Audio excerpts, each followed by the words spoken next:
ప్రజలకు శాంతి కావాలంటే ప్రజాశాంతి పార్టీని ఎన్నుకోవాలన్నారు ఆ party chief K A Paul. Telangana ఏర్పడి 11 ఏళ్లు గడుస్తున్నా ప్రజల ఆకాంక్షలు నెరవేరలేదన్నారు.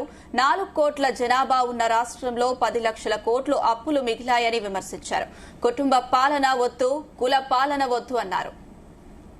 మన తెలంగాణ ఏర్పడి 11 సంవత్సరాలు అయింది. 4 కోట్ల ప్రజలకు కన్నీరు మాత్రమే మిగిలింది. వ్యాపారస్తులు నెత్తి కొట్టుకుంటున్నారు, బిజినెస్లన్నీ వెళ్ళిపోతున్నాయి, రియల్ ఎస్టేట్ పడిపోయింది, విద్యా వైద్యం కరువు అయిపోయింది. నీళ్లు, నిధులు, నియామకాలు అన్నారు. వేసవి కాలంలో 1 కోటి కుటుంబాలకు నీళ్లు అందించగలిగాయి గవర్నమెంట్.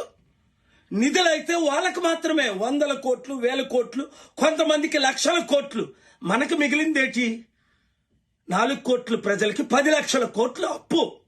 వడ్డీ కట్టలేము, అప్పులు దొరకట్లేదు అని రేవంత్ రెడ్డి మొన్న ముఖ్యమంత్రే అరే మమ్మల్ని ఢిల్లీలో దొంగలా చూస్తున్నారు, దోచుకునే వాళ్ళ చూస్తున్నారు, అపాయింట్మెంట్ ఇవ్వట్లేదు, అప్పులు దొరకట్లేదు అని చేతులు ఎత్తేశారు. ఇది ఈరోజు తెలంగాణ పరిస్థితి. 60 లక్షల నిరుద్యోగులకు ఉద్యోగాలు వచ్చాయా? కంపెనీలు వచ్చాయా? ఎన్ని సమిట్లు పెట్టి ఏమైనా మంచి పేరు వస్తుందా? సరికదా. మహిళలకు క్షేమం లేదు, సేఫ్టీ లేదు, రోడ్ల మీద నడలేకపోతున్నారు.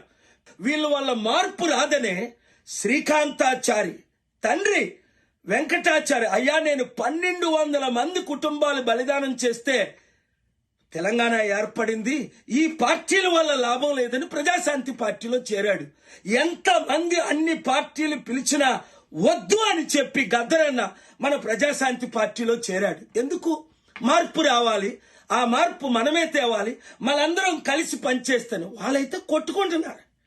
20 లక్షల వార్చి సరిపోదు, 200 కోట్ల రూపాయలు అపార్ట్మెంట్ దుబాయ్లో సరిపోదు, నాకు 100,000 కోట్లు కావాలి, అన్నకిచ్చిన ఆస్తి నాకు కూడా కావాలి. ఇది ఈరోజు తెలంగాణ పరిస్థితి. ఈ కుటుంబ పాలనొద్దు, ఈ కుల పాలనొద్దు, ఈ అవినీతి పాలనొద్దు.